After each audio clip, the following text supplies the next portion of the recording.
Assalamualaikum warahmatullahi wabarakatuh. Salam sejahtera untuk kita semua. Saya Anggi Restiana, Magister Farmasi Apoteker, akan memberikan penjelasan tentang pengadaan obat di rumah sakit. Ini merupakan serangkaian dari mata kuliah manajemen farmasi. Pada pertemuan ini sebelum UTS kita memang akan membahas tentang manajemen farmasi yang ada di rumah sakit. Kalau kita bicara tentang pengadaan obat di rumah sakit, ini akan ada dua kegiatan yang harus dilaksanakan, yaitu meliputi perencanaan dan pengadaan perbekalan farmasi, di mana perencanaan dan pengadaan perbekalan farmasi ini harus sesuai dengan kebutuhan dan anggaran rumah sakit. Ini adalah subbab atau gambaran subbab yang akan kita pelajari pada kesempatan ini, di mana pada pengadaan obat di rumah sakit ini ada dua yang perlu kita pelajari, yaitu perencanaan obat dan pengadaan obat. Di mana perencanaan obat ini akan ada berbagai macam metode yang digunakan, mulai dari metode morbiditas atau epidemiologi, konsumsi, metode gabungan antara epidemiologi dan konsumsi, sampai ke metode forecasting. Kemudian pengadaan obat di rumah sakit ini nanti yang akan kita bahas adalah meliputi persyaratan supplier, kemudian penentuan waktu dan pengadaan dan kedatangan obat seperti apa. Kemudian kita juga akan membahas metode pengadaan obatnya. Apakah dengan menggunakan metode open tender, tender terbatas, kontrak, ataukah direct procurement. Nanti kita akan bahas satu persatu. Langsung saja kita masuk pada tahap yang pertama, yaitu perencanaan. Kementerian Kesehatan melalui surat keputusan Menteri Kesehatan memberikan penjelasan bahwa perencanaan itu merupakan suatu proses kegiatan dalam hal pemilihan jenis, jumlah, dan harga perbekalan farmasi yang disesuaikan dengan kebutuhan dan anggaran, di mana hal ini dilakukan untuk menghindari kekosongan obat dengan menggunakan metode yang dapat dipertanggungjawabkan. Ya, dan dasar-dasar perencanaan yang telah ditentukan antara lain bisa menggunakan metode konsumsi, epidemiologi, ataukah kombinasi di antara keduanya, di mana metode ini dipilih harus disesuaikan dengan anggaran yang ada atau anggaran yang tersedia di rumah sakit. Beberapa pedoman yang digunakan dalam hal perencanaan obat itu meliputi DOEN, kemudian formularium rumah sakit, standar terapi rumah sakit, ketentuan setempat yang berlaku, kemudian catatan medik, anggaran yang tersedia, penempatan prioritas, dan lain sebagainya hingga sampai ke rencana pengembangan. Perencanaan itu merupakan tahap yang penting dalam pengadaan obat di instalasi farmasi rumah sakit. Nah, perencanaan pengadaan obat ini perlu mempertimbangkan beberapa jenis obat, kemudian jumlah yang diperlukan, serta efikasi obat dengan mengacu pada misi utama yang diemban oleh rumah sakit itu. Nah, untuk menentukan beberapa macam obat yang harus direncanakan, fungsi kebijakan rumah sakit sangat diperlukan agar macam obat ini dapat dibatasi. Nah, penetapan jumlah obat yang diperlukan dapat dilaksanakan berdasarkan populasi yang akan dilayani, jenis pelayanan yang diberikan, atau bisa berdasarkan data penggunaan sebelumnya. Dari sini kita harus mengetahui terlebih dahulu apa itu tujuan diadakannya perencanaan obat. Yang pertama, mendapatkan jenis dan jumlah obat tepat sesuai dengan kebutuhan. Karena jumlah obat itu sangat banyak ya, jadi kita harus bisa menentukan obat apa saja yang sesuai dengan kebutuhan rumah sakit tersebut. Kemudian yang kedua, menghindari kekosongan obat. Jadi perencanaan obat ini dilakukan untuk bisa menghindari sebisa mungkin terjadinya obat kosong. Karena ini sangat esensial, karena menyangkut terapi pasien. Kemudian yang ketiga, bisa meningkatkan penggunaan obat secara rasional.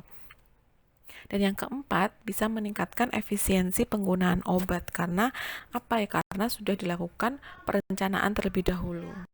dalam perencanaan ini merupakan tahap awal pada pengadaan obat ya. Ada beberapa macam metode perencanaan yang tadi sudah saya sebutkan di awal. Yang akan saya bahas pertama adalah metode morbiditas atau epidemiologi. Nah, metode ini diterapkan berdasarkan jumlah kebutuhan perbekalan farmasi yang digunakan untuk beban kesakitan. Maksudnya di sini adalah kebutuhan perbekalan farmasi ini digunakan didasarkan pada pola penyakit, kemudian perkiraan kunjungan, kemudian waktu tunggu pasien. Nah, ini dipertimbangkan dalam penggunaan metode epidemiologi untuk perencanaan obat. Nah, beberapa hal yang menjadi pertimbangan dalam metode ini yaitu yang pertama, menentukan jumlah pasien yang akan dilayani. Ini berapa perkiraannya. Kemudian jumlah kunjungan kasus berdasarkan prevalensi penyakit. Kemudian pertimbangan yang ketiga adalah menyediakan formularium di rumah sakit itu sendiri bagaimana.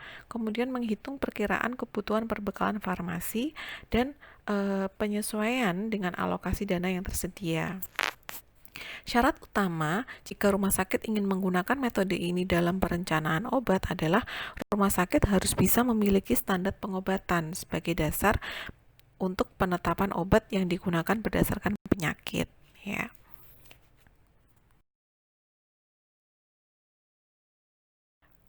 Agar bisa melaksanakan metode morbiditas, ada beberapa langkah dalam perhitungan metode morbiditas. Langkah yang pertama adalah rumah sakit menetapkan pola morbiditas penyakit terlebih dahulu berdasarkan kelompok umur penyakit. Kemudian yang kedua, menyiapkan data populasi penduduk. Yang ketiga, menyediakan data masing-masing penyakit per tahunnya untuk seluruh populasi pada kelompok umur yang ada. Yang keempat, menghitung frekuensi kejadian masing-masing penyakit per tahunnya untuk seluruh populasi pada kelompok umur yang ada. Baru menghitung jenis, kemudian jumlah, kemudian dosis, frekuensi, dan lama pemberian obat menggunakan pedoman pengobatan yang ada. Kemudian setelah itu menghitung jumlah yang harus diadakan untuk tahun anggaran yang akan datang. Ini adalah beberapa langkah secara garis besar apabila perencanaan obat menggunakan metode epidemiologi atau metode morbiditas. Tentunya di setiap metode akan memiliki keunggulan dan kelemahan masing-masing.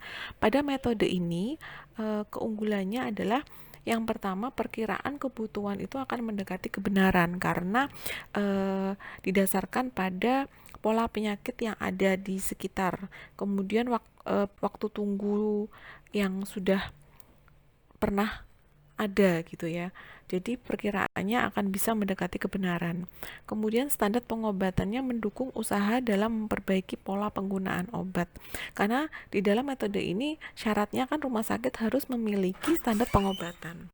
Sedangkan kelemahan dari metode morbiditas atau epidemiologi ini adalah yang pertama, metode ini membutuhkan waktu dan tenaga yang terampil karena ada banyak hal yang perlu dilakukan. Kemudian data penyakit itu memang kadang sulit diperoleh secara pasti dan perlu pencatatan dan pelaporan yang baik. Kemudian metode kedua dalam perencanaan obat adalah bisa menggunakan metode konsumsi. Metode ini diterapkan berdasarkan data real konsumsi perbekalan farmasi pada periode lalu dengan berbagai penyesuaian dan koreksi. Nah, untuk menerapkan metode ini, hal yang harus diperhatikan adalah dalam menghitung jumlah perbekalan farmasi yang dibutuhkan.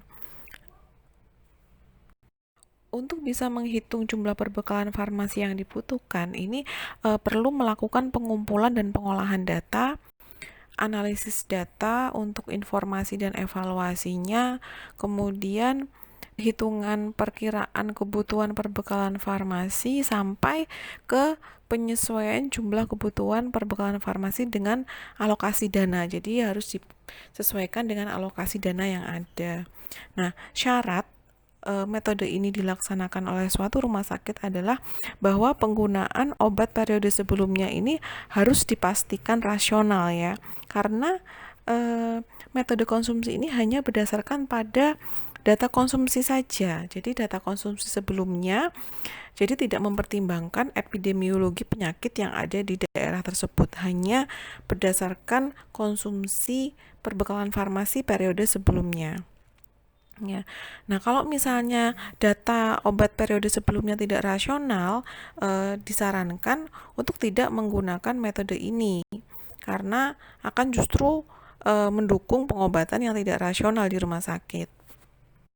Di sini juga ada beberapa sumber data yang bisa digunakan dan jenis data yang digunakan. Sumber datanya misalnya kartu stok, ya, kemudian pencatatan dan pelaporan dari instalasi yang lain. Kemudian jenis data yang bisa digunakan biasanya alokasi dana, daftar obat, stok awalnya, kadaluarsa, obat kosongnya seperti apa. Nah, ini juga bisa digunakan sebagai pedoman dalam melaksanakan metode konsumsi. Pada metode konsumsi memiliki kelebihan dan kekurangan. Kelebihannya yang pertama adalah datanya akurat dan metode yang paling murah karena hanya memperhatikan penggunaan di masa lampau. Kemudian tidak perlu data penyakit dan standar pengobatan. Jadi tidak mensyaratkan standar pengobatan yang ada di rumah sakit. Kemudian kekurangan dan kelebihan obat ini sangat kecil terjadi. Jadi bisa dipastikan datanya baik gitu ya. Kemudian kekurangannya adalah data konsumsi obat dan jumlah kontak pasien ini susah. Kemudian tidak dapat digunakan untuk dasar penggunaan obat dan perbaikan pola persepan. Jadi kita tidak bisa melakukan evaluasi apakah rasional atau tidak pengobatannya. Kemudian kekurangan dan kelebihan atau kehilangan obat ini juga susah untuk diandalkan. Kemudian yang keempat, kekurangannya adalah tidak perlu catatan morbiditas yang baik. Jadi pure hanya berdasarkan metode pemakaian obat atau perbekalan farmasi di masa yang sebelumnya. Metode konsumsi ada rumus yang digunakan. Ini sangat mudah, di mana rumusnya ini kita katakan ada sebagai berikut yang ada di slide ini ya. Rencana pengadaan atau yang akan diadakan itu bisa dihitung berdasarkan penjumlahan pemakaian rata-rata selama 1 tahun, ya, ditambah dengan buffer stoknya, ya. Ini sesuai dengan kebijakan rumah sakit, biasanya 10-20%-nya. Kemudian waktu tunggunya itu berapa dan dikurangi dengan sisa stok. Nah, ini adalah rumus untuk metode konsumsi. Metode yang ketiga ini adalah metode gabungan. Metode gabungan ini merupakan gabungan dari morbiditas dan konsumsi. Metode ini juga digunakan untuk menutupi kelemahan dari kedua metode tersebut. Ya, metode bisa menutupi kelemahan dari metode morbiditas dan menutupi kelemahan dari metode konsumsi. Nah, kelebihan dari metode gabungan ini adalah yang tadi saya jelaskan ya, di mana dia bisa menutupi kelemahan antara metode morbiditas dan konsumsi. Dalam melakukan perencanaan obat, dapat pula kita menggunakan metode forecasting, di mana pengertian dari forecasting ini sendiri adalah suatu usaha yang dilakukan oleh rumah sakit ya atau perusahaan untuk bisa meramal atau memprediksi keadaan masa yang akan datang tentang perbekalan farmasi dan mencari tahu batas ketidakpastian masa depan terhadap perusahaan. Jadi lebih ke kita melakukan peramalan ya, peramalan berapa banyak yang diperlukan untuk perencanaan obat di masa yang datang. Nah, sifat data pada metode ini adalah bersifat time series dan lengkap ya, sehingga data dapat diproyeksikan. Jangka waktu proyeksi dari forecasting ini biasanya 1 tahun maksimal ya. Tapi biasanya forecasting ini digunakan untuk jangka waktu 1 bulan. Berdasarkan jangka waktunya, metode forecasting ini dibedakan menjadi 3. Ada jangka pendek, ada jangka menengah, dan jangka panjang. Jika dikatakan jangka pendek itu apabila forecasting ini digunakan untuk 1-3 bulan.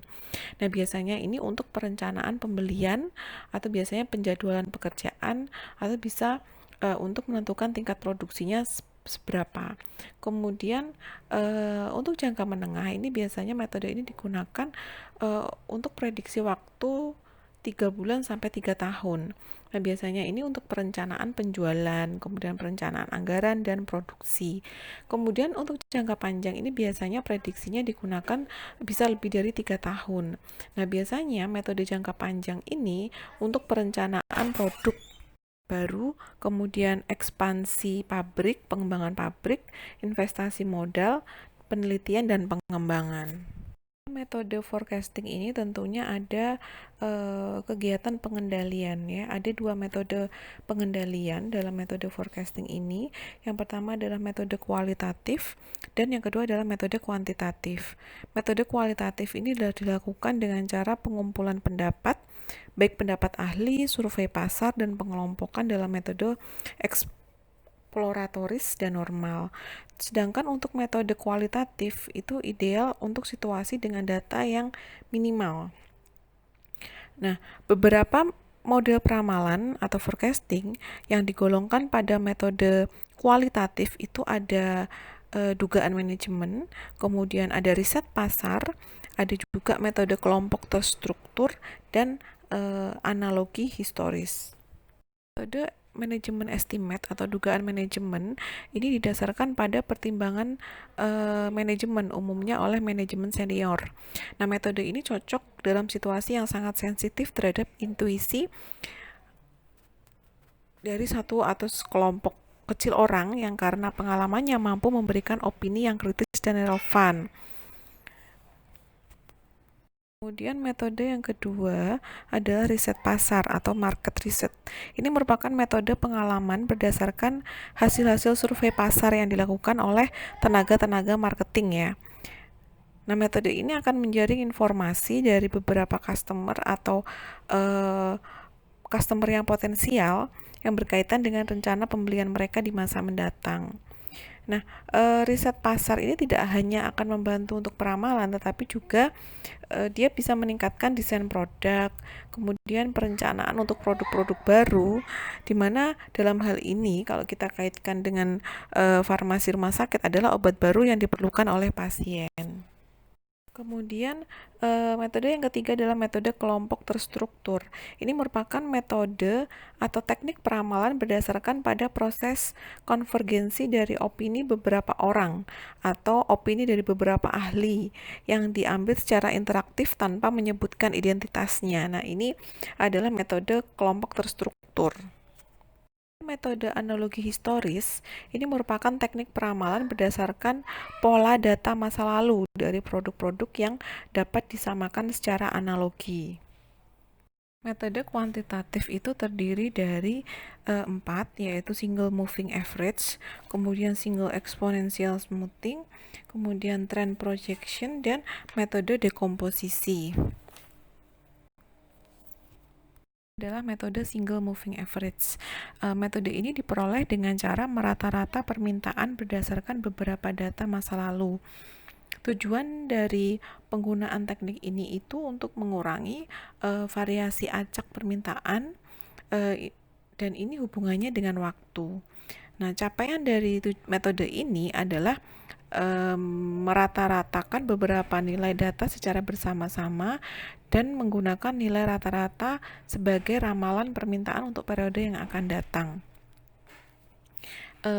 Hasilnya ini merupakan rata-rata bergerak karena setiap data aktual permintaan baru ini ada dan bisa terhitung secara baik ya. Nah, secara matematis kita akan menyaksikan pada slide berikutnya. Persamaan dari metode single moving average bisa dilihat dari slide berikut, di mana MA ini adalah moving average, kemudian AT itu adalah permintaan aktual pada periode tertentu, katakanlah periode T, kemudian N ini merupakan jumlah data permintaan yang dilibatkan dalam perhitungan moving average. Untuk bisa menggunakan metode ini, diperlukan data historis selama jangka waktu tertentu. Jadi semakin panjang jangka waktu akan dihasilkan moving average yang semakin halus. Jadi semakin bagus hasilnya. Beberapa kelemahan single moving average adalah yang pertama, perlu adanya data historis. Kemudian yang kedua, semua data mendapat bobot yang sama, jadi disamaratakan. Kemudian tidak bisa mengikuti perubahan data yang drastis dan tidak sesuai untuk meramal data yang ada gejala tren. Jadi metode ini bisa digunakan jika data historisnya itu tidak ada gejala tren. Untuk mengatasi kelemahan metode dari single moving average akan data masa lalu yang memang cukup banyak. Nah, hal ini dapat diatasi dengan teknik single exponential smoothing. Model matematis teknik SES ini adalah dengan rumus yang bisa dilihat, yaitu FT sama dengan FT min 1 ditambah alfa dikali dengan AT min FT min 1, di mana FT ini adalah peramalan permintaan pada periode tertentu. Kemudian FT min 1 ini adalah peramalan permintaan pada periode T min 1. Kemudian alfa ini adalah konstanta pembobotan. Kemudian AT ini merupakan permintaan aktual pada periode terakhir. Jika dilihat dari persamaan tadi, maka terlihat bahwa peramalan dengan teknik single exponential smoothing didasarkan pada pembobotan data permintaan sebenarnya yang terakhir. Jadi data permintaan aktual yang terakhir dengan menggunakan nilai alfa, yang mana nilai alfa ini berkisar antara 0 sampai mendekati 1. Nah, jika nilai alfa ini mendekati 1, maka ramalan atau forecast yang baru akan menyesuaikan kesalahan dengan besar pada ramalan sebelumnya. Kebalikannya, bila alfa ini mendekati 0, maka forecasting atau ramalan yang baru akan menyesuaikan kesalahan dengan kecil. Nah, penentuan nilai alfa ini harus dipertimbangkan dengan baik. Salah satu metode yang dapat dipakai adalah dengan memilih nilai alfa berdasarkan nilai n yang digunakan untuk menentukan pada metode moving average. Metode ini hanya dapat diterapkan oleh perusahaan yang memang telah menggunakan teknik moving average dengan nilai n yang cukup memadai. Nah, untuk menghitung nilai alfa dalam hubungannya dengan n, maka bisa menggunakan persamaan berikut, yaitu alfa sama dengan 2 per n plus 1. Nah, ini bisa digunakan untuk menentukan nilai alfa. Jadi, akan ada hubungannya dengan perhitungan dari moving average. Yang ketiga adalah metode trend projection. Metode ini merupakan salah satu teknik forecasting yang mencocokkan garis tren ya pada serangkaian data masa lalu dan kemudian diproyeksikan garis tersebut pada masa datang untuk peramalan jangka menengah atau bisa juga dengan untuk peramalan jangka panjang. Nah, adapun persamaan untuk peramalan ini menggunakan Y sama dengan A plus BX, di mana Y ini adalah peramalan pada periode yang diinginkan, kemudian A ini adalah persilangan dengan sumbu Y, B ini adalah kemiringan regresi, ya. Jadi ini ada sumbu X, sumbu Y, kemudian sumber di mana X ini adalah variabel bebas. Dalam hal ini adalah waktu. Yang keempat adalah metode time series. Metode time series ini didasarkan pada kenyataan bahwa biasanya apa yang telah terjadi akan berulang dengan pola yang sama. Jadi misalnya data masa lalu trennya naik ya Pak. Jadi artinya pada waktu yang akan datang biasanya juga akan naik. Demikian pula sebaliknya, yang biasanya data itu berfluktuasi, maka akan berfluktuasi. Dan biasanya yang tidak teratur, maka dia akan memberikan forecasting untuk masa depannya adalah yang berfluktuasi. Atau yang biasanya yang tidak teratur, maka dia juga kedepannya juga tidak teratur juga. Nah, itu arti dari time series. Nah, time series ini memiliki 4 komponen, yaitu trend, musim, menggunakan komponen siklus atau variasi acak. Saya akan jelaskan satu-satu. Tren itu merupakan pergerakan data sedikit demi sedikit meningkat atau sedikit demi sedikit menurun. Biasanya perubahan pendapatan atau perubahan populasi atau penyebaran umur atau pandangan budaya dapat mempengaruhi pergerakan tren. Jadi kalau kita lihat dari grafiknya itu semakin lama dia akan cenderung memberikan pergerakan data yang sedikit demi sedikit, entah itu meningkat atau menurun. Kalau musim itu adalah pola data yang berulang pada kurun waktu tertentu, misalnya pada kurun waktu harian atau mingguan, bulanan atau kuartal, dan polanya itu terus berulang datanya. Nah, itu disebut dengan musim. Kemudian kalau siklus itu adalah pola data yang terjadi setiap beberapa tahun. Jadi siklus ini biasanya terkait dengan siklus bisnis, dan hal ini merupakan hal yang penting dalam analisis dan perencanaan bisnis jangka pendek. Karena memprediksi siklus bisnis itu susah, karena bisa dipengaruhi beberapa kejadian politik ataupun kerusuhan internasional. Nah, itu kalau pakai time series tipe siklus ya. Kemudian variasi acak itu merupakan titik khusus dalam data yang disebabkan oleh peluang dan situasi yang tidak biasa. Nah, variasi acak tidak mempunyai pola khusus, jadi tidak dapat diprediksi. Ya. Untuk dianalisis dan diramal itu sekaligus ya, itu susah, sehingga biasanya dilakukan dekomposisi dalam 4 komponen. Jadi komponen-komponen ini, tren, musim, siklus, dan variasi ini untuk mempermudah menganalisis data forecasting gitu. Nah, masing-masing pola ini akan dipelajari dan dicari satu persatu. Nah, kalau misalnya sudah ditemukan, akan digabung lagi menjadi nilai forecasting. Nah, cara penggabungan ini dapat ditambahkan atau bisa juga dikalikan. Nah, persamaannya seperti ini. F sama dengan tren dikali musim dikali siklus dikali variasi acak. Banyaknya pilihan metode peramalan yang tersedia membutuhkan kriteria yang bisa digunakan untuk membandingkan dan menyeleksi model yang bersaing ini. Jadi untuk bisa mengetahui mana yang lebih bagus itu ada beberapa metode yang bisa digunakan. Nah, kriteria ini meliputi keakuratan atau pola data yang dihasilkan seperti apa, kemudian horizon waktu biaya, dan kemudian aplikasinya seperti apa.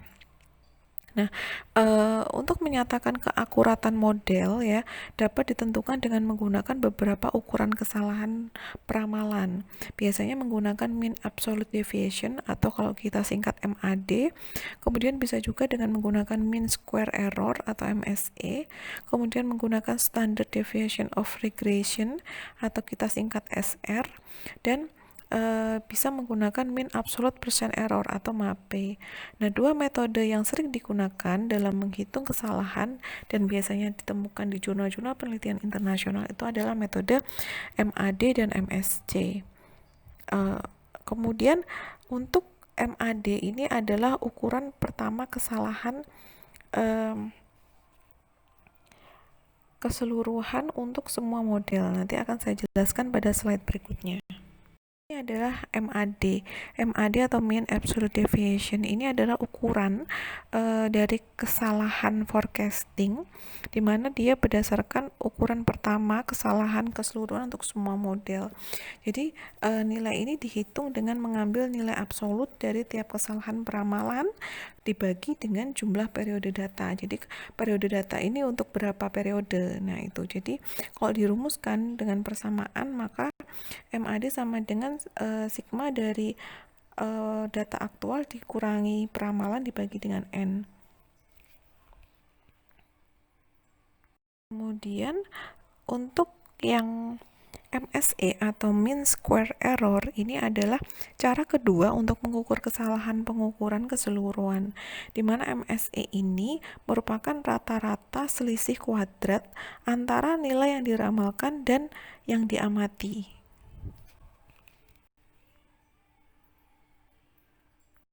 Demikian presentasi atau paparan yang saya berikan untuk pertemuan kali ini.